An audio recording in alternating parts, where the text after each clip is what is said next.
అన్నాడీఎంకే పార్టీని రక్షించుకోవాల్సిన బాధ్యత తనపై ఉందని పన్నీర్ సెల్వం అంటున్నారు. ఇప్పుడు పోరాడకపోతే అమ్మ ఆత్మ తనను ఎప్పటికీ క్షమించదని అంటున్నారు. మధుసూదనన్ తనకు మద్దతు ఇవ్వడాన్ని స్వాగతిస్తున్నానని చెప్పారు. మధుసూదనన్ను కూడా శశికళ బెదిరించారని పన్నీర్ సెల్వం తెలిపారు.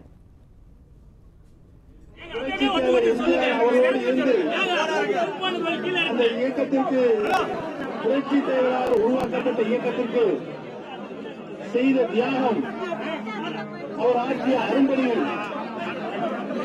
அண்ணன் அவர்களை அச்சுறுத்தி தமிழகத்தில் முழு ஈடுபாடோடு செயல்படக்கூடாது என்று நம்முடைய கழக அவைத் தலைவர் மதுசூதனன் அவர்களை அப்போதிருந்த கருணாநிதி கைத்தூணிகள் தலைகீழாக தொங்கவிட்டு அவரை உயிருக்கு அச்சுறுத்தல் ஏற்பட்ட போதிலும்